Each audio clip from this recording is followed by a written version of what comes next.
Haribo Sugarless Gummy Bears, 5-pound bag. Part 1. 1 star. See you in hell, Haribo Sugar-Free Gummy Bears. It was my last class of the semester, and the final exam was worth 30% of our grade. After a late-night study session I felt confident, but I had to decide between sleeping in or cooking breakfast. My eyelids chose sleep. My stomach later regretted this decision, and after several uncomfortable stomach growls, I finally decided to make a quick stop by the campus bookstore and grab a snack before my test. Since the semester was ending and everyone was going home for the summer, a lot of items were on sale, including the snacks and candy that they kept up front. Being in the hungry state that I was in, it felt only logical to pick the largest, yet least expensive candy in order to get more bang for my buck. And there they sat, 2 bags of Haribo sugar-free gummy bears, buy one get one free. What a deal! I thought naively. I would eat 1 bag before my test, and 1 bag afterwards. As I walked to class, I gleefully chewed on those abominable little bastards, unaware of the utter mayhem that they would soon unleash upon my poor anus. I sat down at my desk as the professor informed us that, due to issues with cheating in the past, restroom breaks would be prohibited until the completion of the exam. I'll give you 10 minutes to use the restroom now, this will be your last chance. Any takers?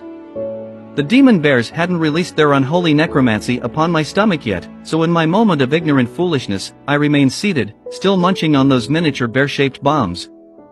After the students wise enough to take the professor's offer had returned, the professor handed out the test. I was 6 questions in when it happened. It started subtly at first, almost like a slight tingly sensation in my lower abdomen. I thought nothing of it, assuming my intestines were just doing their tang. Little did I know that my intestines were trying desperately to warn me of the horror that was on the horizon. By question 9 it happened again, but this time it was followed by a sharp pain, as if those infernal hellions had orchestrated an attack upon my colon. I fought to contain the groan that tried escaping my lips. It was at this point I began to panic, something was going horribly wrong, and I needed to get through this test before it got any worse. By question 14 my worst fear was upon me, the Satan bear's burning, hot, liquidy dark magic crashed against my anal sphincter like a tidal wave. I was able to close the hatch just in time, but those relentless, toxic bears beat against it like orcs breaking down the doors of Helm's Deep. I knew I wouldn't be able to so much as shift in my seat without risking a breach. I kept fighting through my exam, clenching my cheeks with all my might. Beads of sweat began rolling down my neck. Suddenly, a loud, gurgling war cry came from my belly, and the entire class lifted their heads. At this point, nothing mattered except expelling this ungodly presence from my bowels. With 15 questions left, I promptly wrote C for every answer and ran out of the classroom. My professor yelled something, but I was too preoccupied with the volcanic eruption that needed to take place before I could find sweet relief. I burst into the restroom like the Kool-Aid man and, behold, the handicap stall was empty. Sun rays from the adjacent window shone upon it, as if it were a gift from God himself.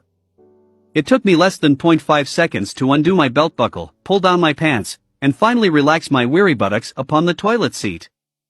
It took absolutely no effort to expel this demon.